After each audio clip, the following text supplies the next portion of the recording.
ওয়ালা আলিহি ওয়াসাহবিহি ওয়াহলি বাইতি আজমাইন। 11 দলীয় ঐক্য আয়োজিত সিলেট বিভাগীয় আজকের এই সমাবেশের সম্মানিত সভাপতি, রণাঙ্গনের বীর মুক্তিযোদ্ধা, এলডিপির সম্মানিত চেয়ারম্যান ডক্টর কর্নেল ওলি আহমদ বীর বিক্রম, আজকের সভায় উপস্থিত সম্মানিত বিশেষ অতিথিবৃন্দ, শীর্ষ নেতৃবৃন্দ, প্রিয় সিলেটবাসী, সাংবাদিক বন্ধুগণ, নামাজের সময় আসন্ন, এই জন্য সংক্ষেপে কয়েকটি কথা বলে আমি সম্মানিত সভাপতির জন্য সময় ছেড়ে দিতে চাই। আপনারা সিলেটের মানুষ, মুক্তিযুদ্ধে জেনারেল উসমানী মুক্তিযোদ্ধাদের নেতৃত্ব দিয়েছিলেন। সেই সিলেটের কিছু ন্যায্য দাবি যুগ যুগ ধরে ঝুলে আছে, বাস্তবায়ন হচ্ছে না। একটা প্রবাসী বহুল এলাকা হিসাবে নামে মাত্র একটা আন্তর্জাতিক বিমানবন্দর আছে, এখনো তা পূর্ণাঙ্গতা পায়নি। আজকের এই সমাবেশ থেকে দাবি করছি, অবিলম্বে সিলেট এমএজি উসমানী বিমানবন্দরকে আন্তর্জাতিক বিমানবন্দরে পরিণত করুন। আজকে এখানে দাঁড়িয়ে রাশেদ প্রধান বলে গেলেন, ঢাকা থেকে ভালোই রওনা করেছিলেন, কিন্তু আস্তে আস্তে অসুস্থ হয়ে গেছেন। কারণ সিলেটের রাস্তা, এই রাস্তাটা দীর্ঘদিন ধরে নাড়াচাড়া হচ্ছে, কিন্তু তার কুল কিনারা হচ্ছে না। আমরা মহান জাতীয় সংসদে বলেছি, সমুদ্রের ঢেউ উপলব্ধি করার জন্য বঙ্গোপসাগরে যাওয়ার দরকার নাই, ঢাকা থেকে সিলেট আসলেই তা বোঝা যাবে।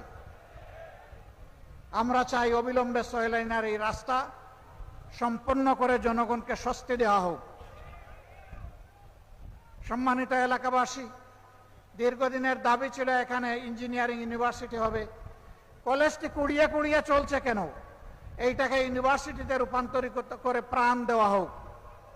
মেডিকেল বিশ্ববিদ্যালয় নামে মাত্র একটা ঘর আর একজন ভিসি, এর বাইরে তেমন কার্যক্রম পরিলক্ষিত হচ্ছে না। অবিলম্বে এটাকে পূর্ণাঙ্গতায় রূপ দেওয়া হোক। আর অনেক দাবি সিলেটবাসীর আছে, তবে আমরা জানি না কার কাছে এই দাবি পেশ করছি। আদৌ তারা এই দাবি বাস্তবায়ন করবে কিনা আমরা তা জানি না। যেহেতু তারা সরকারে আছেন, এই জন্য দাবি পেশ করে গেলাম। আমরা কথা দিয়ে গেলাম, আল্লাহ তাআলা যদি আমাদেরকে কোনোদিন এই দেশ পরিচালনার সুযোগ দেন, এই 11 দলকে, ইনশাল্লাহ আপনাদের দাবি আমরা অক্ষরে অক্ষরে বাস্তবায়ন করব। প্রিয় সিলেটবাসী, শুনেছেন যে আজকের এই বিভাগীয় সমাবেশ আমাদের শেষ সমাবেশ।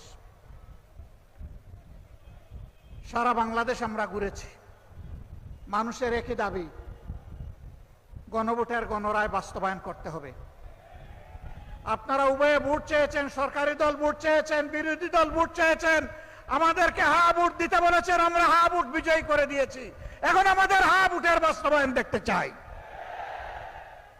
এখন কোন ধানাই পাড়াই মানি না। আজানটা শেষ হোক। পরিবর্তনের জন্য, সংস্কারের জন্য গণভোটে হা বলেছে, 70% মানুষ হা বলেছে। গণভোটকে আমরা অপমান করতে দেব না। ইনশাআল্লাহ গণভোটের গণরায় বাস্তবায়ন করেই আমাদের আন্দোলন ইনশাআল্লাহ সফলতার দ্বার প্রান্তে পৌঁছবে। বাংলাদেশে আমরা আর কোনো ফেসিবাদ চাই না। আমরা দুঃখের সাথে বলতে বাধ্য হচ্ছি, তারাও মজলুম ছিলেন। এখন যারা সরকার গঠন করেছেন, কিন্তু তারা ভুলে গেছেন সেই ফেসিবাদী আওয়ামী লীগের পথ ধরেই তারা হাঁটা শুরু করেছেন। সমাজের সব ক্ষেত্রে তারা বেপরোয়া, নির্লজ্জ দলীয়করণ করে দুর্নীতিকে তারা জাতীয়করণ করতে যাচ্ছেন। আমরা মানব না, আমরা মানব না। হাসিনা তাড়িয়েছে, যদি ফেসিবাদ আপনারা কায়েম করেন, আপনাদেরকেও জনগণ তাড়াবে, আপনাদেরকেও ছেড়ে জনগণ কথা বলবে না। ভালোই ভালোই আপনারা মেনে নিন।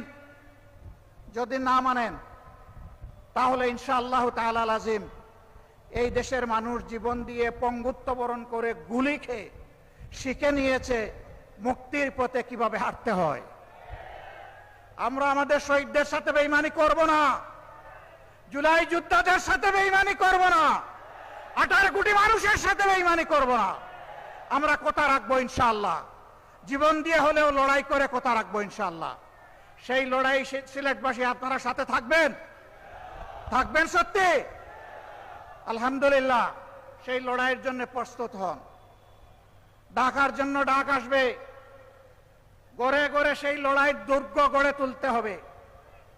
দেশ থেকে ফ্যাসিবাদ, দেশ থেকে চাঁদাবাজ, দেশ থেকে দুর্নীতিবাজ, দেশ থেকে দুঃশাসন দূর না হওয়া পর্যন্ত আমাদের লড়াই তীব্র থেকে তীব্রতর হবে ইনশাআল্লাহ।